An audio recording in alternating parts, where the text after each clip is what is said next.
당신은 누군가에게 깊은 상처를 받은 적이 있습니까? 부당한 대우를 받고 마음에 깊은 상처를 입었는데 그 상대는 아무 일도 없었다는 듯이 평온하게 살고 있다. 그런 광경을 마주하고 왜 나쁜 짓을 한 사람이 벌을 받지 않는지 생각해 본 적은 없습니까? 직장에서의 괴롭힘이나 배신, 친구로부터의 배신, 가족으로부터의 무심한 말. 우리는 인생에서 다양한 형태로 마음의 상처를 입습니다. 그리고 마음 깊은 곳에서는 언젠가 상대에게 인과응보가 찾아오기를 바라고 있을지도 모릅니다. 하지만 표면적으로는 악행을 저지르는 사람이 벌을 받기는커녕 오히려 성공해서 행복하게 사는 것처럼 보이는 경우도 적지 않습니다.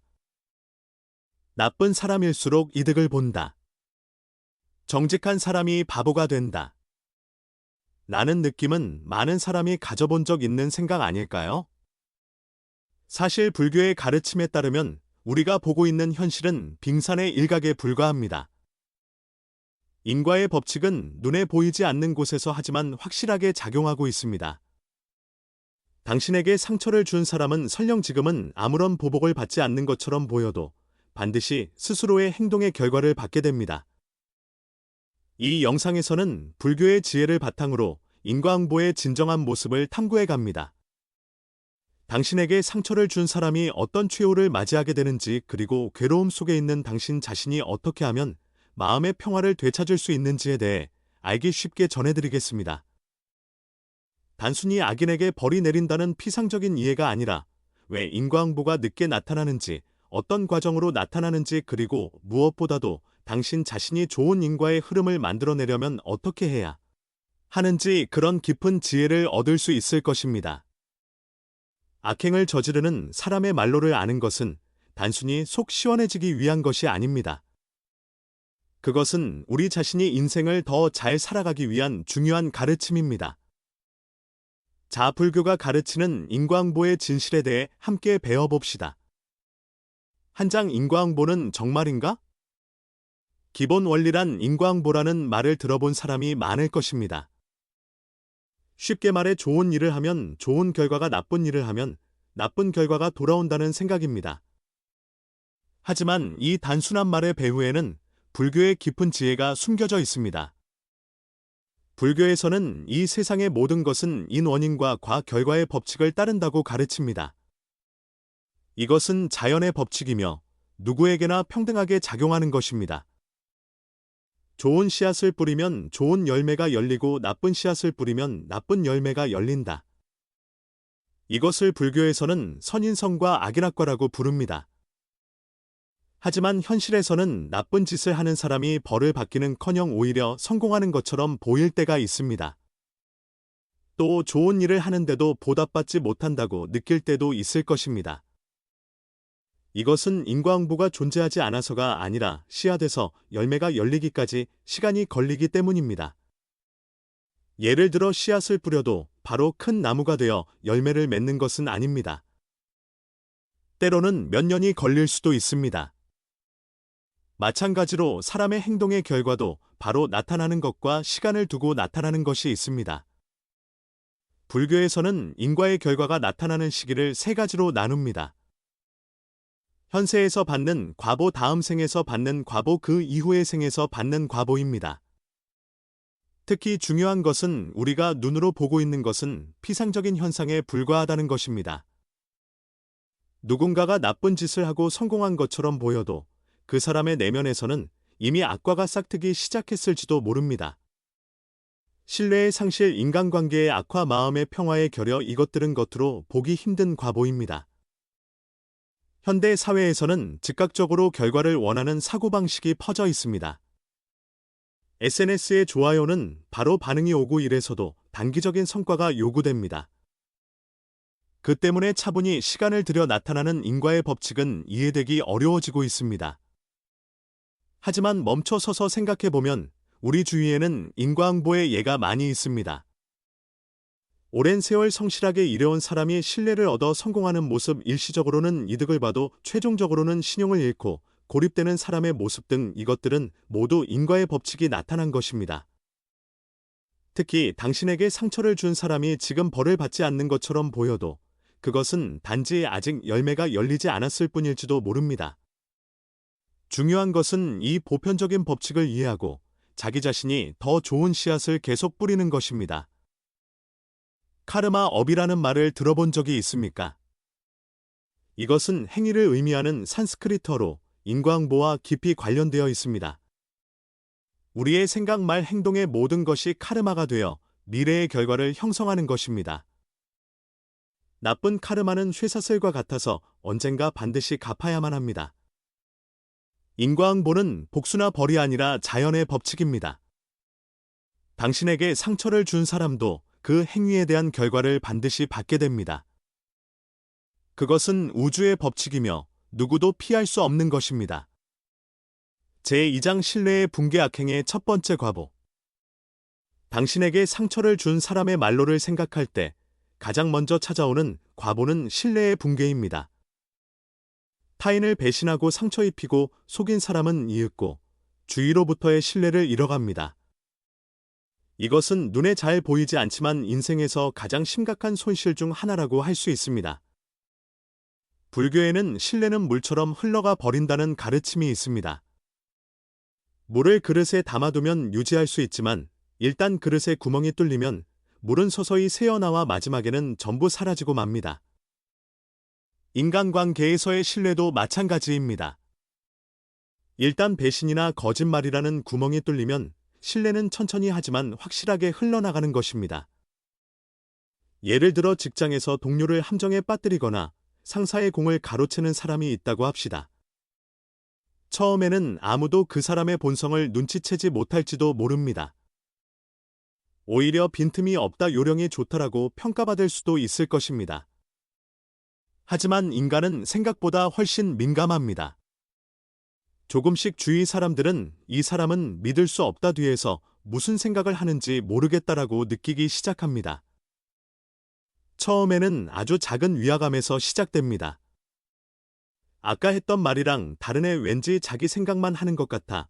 그런 작은 의심이 쌓여 이윽고 큰 불신감으로 변해가는 것입니다. 불교에서는 악업은 그림자처럼 따라다닌다고 설합니다.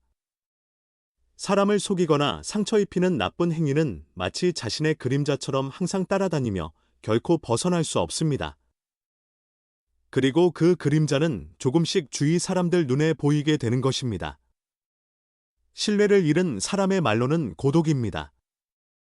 상담 자리에서 아무도 진지하게 귀를 기울이지 않게 되고 도움이 필요할 때 아무도 손을 내밀어주지 않게 됩니다.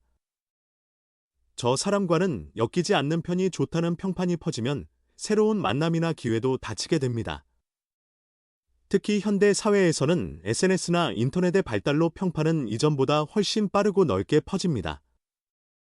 저 사람은 믿을 수 없다는 평판은 모르는 사이에 많은 사람의 귀에 들어가 기회의 문을 닫아버리는 것입니다. 불교의 연기라는 생각에 따르면 이 세계는 모든 것이 서로 관계를 맺고 있습니다. 즉, 사람과의 관계를 해친다는 것은 자신의 인생의 가능성을 좁히는 것으로 이어지는 것입니다. 신뢰를 잃은 사람은 표면상으로는 아직 사회적 지위나 재산을 유지하고 있는 것처럼 보여도 사실은 이미 큰 과보를 받기 시작한 것입니다. 더욱 심각한 것은 한번 잃어버린 신뢰를 되찾는 것이 얼마나 어려운가 하는 것입니다. 신용은 한번 잃으면 두 번 다시 돌아오지 않는다는 말이 있지만 이것은 많은 경우 사실입니다. 신뢰를 회복하기 위해서는 잃어버린 것의 몇 배에 달하는 성실한 행동과 시간이 필요합니다. 그것은 악행을 저지른 대가라고 할 수 있을 것입니다. 당신에게 상처를 준 사람도 언젠가 이 신뢰의 붕괴라는 과보를 받게 됩니다. 지금은 아직 주위에서 눈치채지 못하고 잘 해나가는 것처럼 보여도 이윽고 사람들은 진실을 간파하고 그 사람에게서 떠나갈 것입니다. 그것은 머지않아 반드시 찾아올 인과의 법칙인 것입니다. 신뢰는 눈에 보이지 않지만 인생에서 가장 가치 있는 것 중 하나입니다. 그것을 가볍게 여기는 사람은 이윽고 고독이라는 큰 대가를 치르게 되는 것입니다.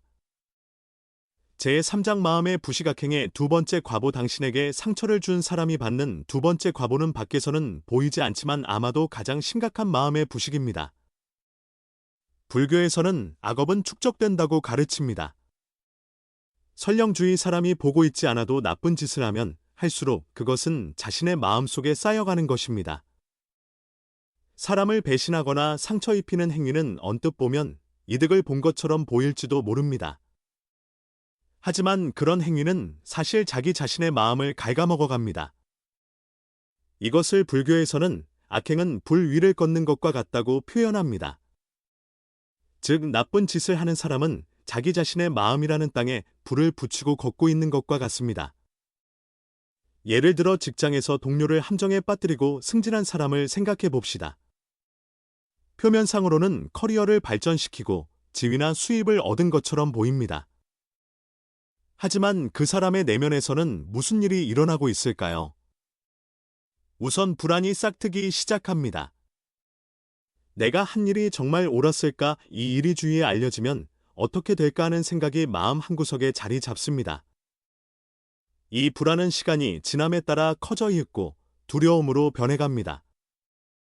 또한 타인을 배신했기 때문에 이번에는 자신도 배신당하지 않을까 하는 의심에 사로잡힙니다.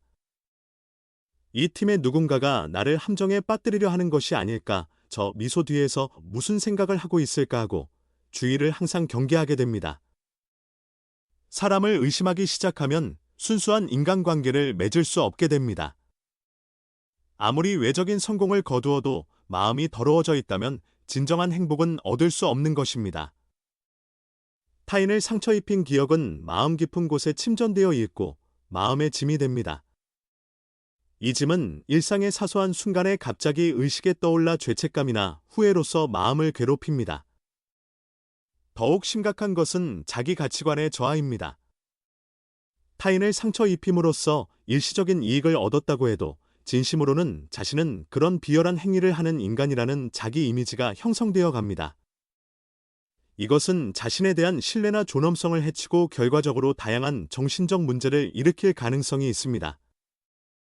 예로부터 불교에서는 마음의 평화야말로 가장 큰 부라고 가르쳐 왔습니다. 외견상으로는 풍요로워도 마음이 어지러워서는 진정한 행복은 없습니다. 고급 레스토랑에서 식사를 해도 맛이 없고 호화로운 침대에서 자도 편안히 잠들 수 없는 그런 상태가 마음의 부식의 결과인 것입니다. 당신에게 상처를 준 사람도 그 행위로 인해 자기 자신의 마음을 상처 입히고 있습니다. 표면상으로는 아직 괜찮은 척해도 내면에서는 이미 괴로움이 시작된 것입니다. 그것은 시간이 지남에 따라 깊어져 있고는 모든 기쁨을 빼앗아 갑니다.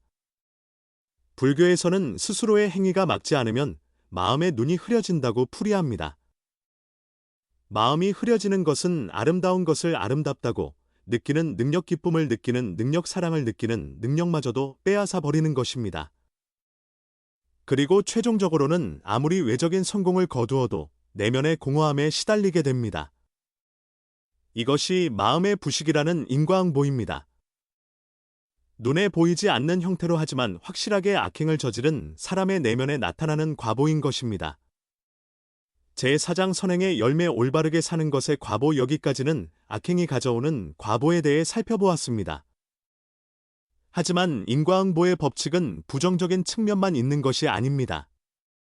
좋은 행위는 반드시 좋은 결과를 가져온다는 선인성과의 측면도 마찬가지로 중요합니다.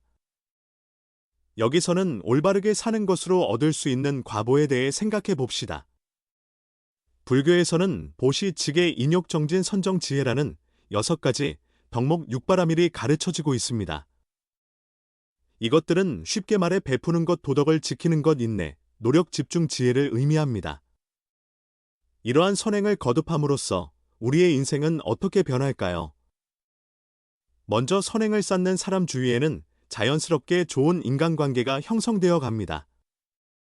성실함이나 배려심을 가지고 타인을 대하는 사람에게는 마찬가지로 성실하고 배려심 있는 사람이 모여드는 법입니다. 이것은 유유상종이라는 말 그대로 비슷한 가치관이나 행동 양식을 가진 사람들이 서로에게 이끌리는 자연스러운 법칙입니다. 또한 선행을 쌓는 사람은 사회로부터의 신뢰를 얻어갑니다. 나날의 작은 정직함이나 성실함이 이윽고는 큰 신용이 되어 돌아옵니다.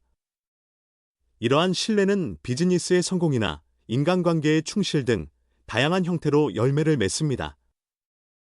새로운 일에 기회 협력해주는 동료와의 만남 곤란할 때 손을 내밀어주는 사람들의 존재, 이것들은 모두 선행이라는 씨앗에서 태어나는 결실입니다. 나아가 선행을 쌓는 사람은 마음의 평화라는 가장 큰 선물을 손에 넣습니다. 악업을 행하는 사람이 불안이나 두려움에 시달리는 것과는 대조적으로 선행을 쌓는 사람은 마음의 평안을 얻을 수 있습니다. 밤에 편안히 잠들 수 있다. 과거를 돌아보아도 후회에 시달리지 않는다. 미래에 대해서도 두려움을 느끼지 않는다. 이러한 마음의 평화는 어떤 물질적인 부와도 바꿀 수 없는 보물입니다. 불교에는 일등성우라는 말이 있습니다. 하나의 등불이 방 구석구석을 비추듯 하나의 선행이 그 사람의 전 인생을 밝게 비춘다는 비유입니다. 작은 선행의 축적이 이윽고 인생 전체를 바꾸어 가는 것입니다. 현실적인 측면에서 보아도 선행은 사회적 자본을 늘립니다. 사회적 자본이란 사람들 사이의 신뢰관계나 협력관계를 말하며, 이것이 풍부한 사람일수록 인생의 다양한 국면에서 유리해집니다. 어려운 상황에 직면했을 때 신뢰할 수 있는 인간관계가 있다면 그 위기를 극복하기 위한 도움을 얻을 수 있을 것입니다. 물론 선행의 과보가 즉시 나타나는 것은 아닙니다. 때로는 정직한 사람이 바보를 보는 듯한 상황에 직면할 수도 있을 것입니다. 하지만 장기적으로 보면 성실하게 사는 것의 가치는 반드시 인정받습니다. 씨앗을 뿌리고 나서 열매가 열리기까지 시간이 걸리는 것과 마찬가지로 선행의 결실에도 시간이 필요한 것입니다. 선행의 가장 아름다운 과보 중 하나는 마음의 성장입니다.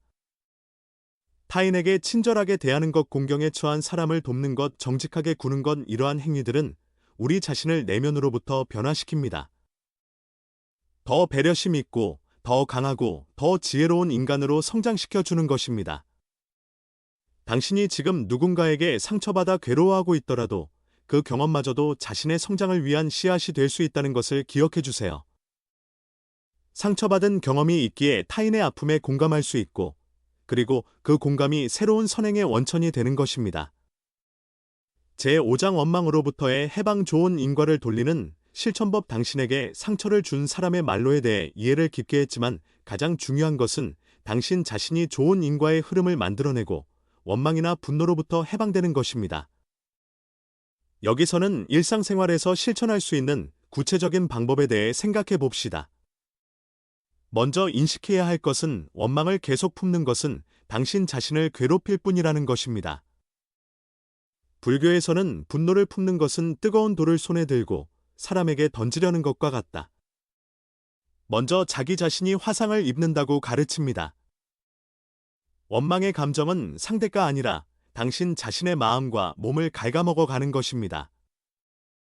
원망으로부터의 해방의 첫걸음은 자각입니다. 자신이 원망을 품고 있다는 것, 그것이 자신을 괴롭히고 있다는 것을 깨닫는 것에서부터 시작됩니다. 심호흡을 하고 자신의 내면에서 일어나고 있는 감정을 관찰해 봅시다. 지금 나는 분노를 느끼고 있다. 가슴이 조여오는 듯한 감각이 있다. 와 같이 감정을 말로 표현함으로써 감정에 휩쓸리지 않고 한 발짝 물러선 시점을 가질 수 있습니다. 다음으로 중요한 것은 이해입니다. 당신에게 상처를 준 사람도 어떠한 괴로움이나 무지에서 행동하고 있다는 것을 이해합시다. 이것은 상대의 행위를 정당화하는 것이 아니라 인간 행동의 배경에는 항상 원인이 있다는 것을 인식하는 것입니다. 불교에는 무명이라는 말이 있습니다. 이것은 진실을 보는 눈이 흐려진 상태를 가리키며 많은 악행은 이 무명에서 비롯된다고 합니다. 나아가 공감의 마음을 키우는 것도 중요합니다. 모든 사람은 행복해지고 싶다고 바라며 괴로움을 피하고 싶어 합니다. 이 점에서 당신도 당신에게 상처를 준 사람도 같습니다.